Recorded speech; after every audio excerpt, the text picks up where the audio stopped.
안녕하세요, 여러분. 백영기 목사입니다. 오늘 여러분들과 함께 성경 읽기 말씀 훈련하겠습니다. 오늘은 열왕기 상 4장 21절에서부터 맨 마지막 절인 34절까지 살펴보겠습니다. 자, 오늘 내용도 요약해서 좀 말씀을 드려야 되겠습니다. 첫 번째, 솔로몬의 영토. 이 솔로몬의 영토는 가장 넓다. 그리고 또 하나 의미가 있는 게 창세기 15장 18절에 하나님께서 약속하신 약속의 땅이 회복이 됐다. 완성이 됐다. 여기에서 또 큰 의미를 가져갑니다. 그래서 영토를 보면 그렇습니다. 이 솔로몬이 다스린 영토를 보면 이렇습니다. 이 지도에 보면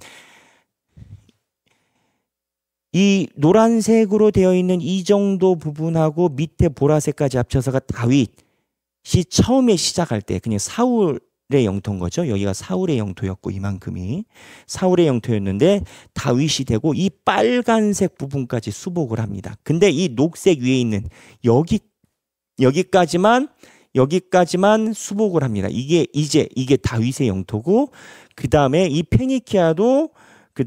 페니키아도 이쪽도 영향권으로는 집어넣습니다. 솔로몬이. 그리고 이 정도까지 확장을 합니다. 근데 이게 의미가 있는 것이 여기에 보면 다윗 때 이 홍해 밑에 있는 바다하고 지중해하고 만나는 이 중간에 무역 통로를 가지고 있고 그다음에 이 페니키아에 여기가 두로가 있습니다.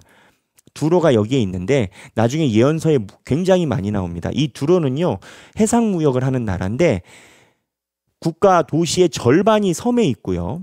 그 다음에 절반은 여기에 육지에 있어요. 그래서 이 두로가 오랫동안 연명하는 나라였어요. 땅에 쳐들어오면은 이쪽으로 도망가고 저쪽에서 쳐들어오면 육지로 돌아오고 그래서 두로가 오랫동안 연명하면서 무역으로 나라가 번성한 나라입니다. 그 두로왕 히람이라고 나옵니다. 히람이 나중에 솔로몬 성전 지을 때 그걸 다윗에게도 그랬고 여기 두로에서 나온 좋은 건축 자재를 보내줍니다. 이 히람이 나오는데 이 두로까지도 영향력에 집어넣죠. 이 두로는 나중에 이스라엘 백성에 대해 배타적으로 들어가고 그리고 나중에 멸망하게 됩니다. 기원전 333년에 알렉산더 대왕이 이 두로를 쳐서 없애요. 그러니까 두로가 알렉산더 대왕이 치기 전까지 오랜 시간 동안 장수를 한 나라입니다. 나중에 이거는 또 세부적으로 볼 때가 있을 겁니다. 근데 핵심은 뭐냐? 하나님이 솔로몬을 사랑하셔서 이렇게 주셨다라는 겁니다.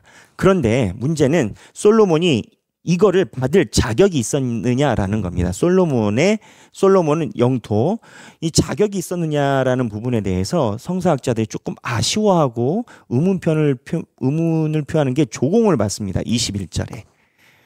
조공을, 물론 강대국이라 조공 받을 수 있다라고 이해할 수 있겠죠. 좋습니다. 그럴 수 있고요. 세 번째, 말이 많이 나옵니다. 말이 뭐냐면 사람 말이 아니고 이집트에서 말을 많이 수입을 해와서 본인이 가지고 있습니다. 근데 그 당시에 말은 지금으로 따지면 K9 전차 같은 전차를 얘기를 해요. 탱크를 많이 가지고 있어요. 이게 신명기 17장 16절에서 말한 바를 위반한 겁니다. 무엇을 위반했겠느냐? 신명기 17장 16절에 위반한 건 무엇을 위반했겠냐? 위반한 내용이 간단해요. 하나님께서 많은 말을 두지 말라고 했어요. 왜? 전쟁을 할까 봐. 이거를 솔로몬이 위반을 했다라고 봅니다. 그래서 이 많은 말을 솔로몬이 왜 가지고 있었나? 신명기 법전을 위반하면서까지 여기에서 물음표가 생겨요. 그래서 많은 목사님들과 학자들은 여기에 솔로몬이 1000번째 드리기 전 바로의 딸과 결혼한 내용과 여기서부터 다시 많은 말이 등장해서 솔로몬이 예전처럼 두 마음으로 돌아가는 징조로 봅니다. 그렇다면 우리가 볼 때 여기 보면 4장에 하나님께서 사랑하시고 많이 지혜를 들어 하나님께서 복을 주셨다라고 5장에 성전 건축하는데 이것에 대해서 우리는 하나님의 반응을 볼 수가 있어요. 하나님은 이거에 대해 지적 안 하세요. 뭐냐? 하나님은 긍휼히 참으시는 겁니다. 이 구성이 묘한 건 거예요. 왜 묘하냐? 하나님의 복처럼 보이는 건 지속돼. 근데 복이 지속된다고 내 마음 상태가 똑같다라는 건 아니에요. 왜? 하나님은 한번 복 주시면 쭉 가주시니까. 그런데 내 마음이 오락가락 하는지 아닌지는 내가 안다고요. 겉으로 보이는 내 표상에 있는 것들이 잘 된다라고 내가 하나님께 한마음인 것을 이야기를 하지 않는다라는 거예요.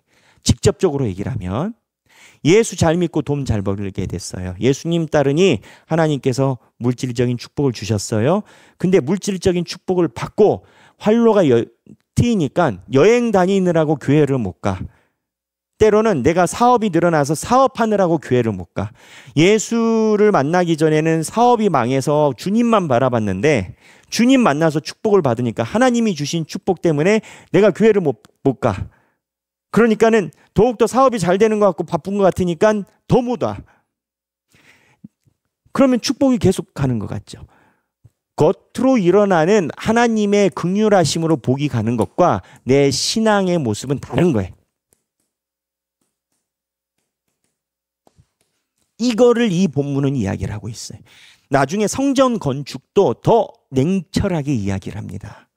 생각하기, 나는 주님 앞에서 온전하게 내 마음을 지키고 있는가? 그리고 지키기 위해서 나는 어떻게 해야 되는가? 한번 나누시는 시간 되면 좋겠습니다. 오늘 행복한 성경 읽기 되시기를 바랍니다. 감사합니다.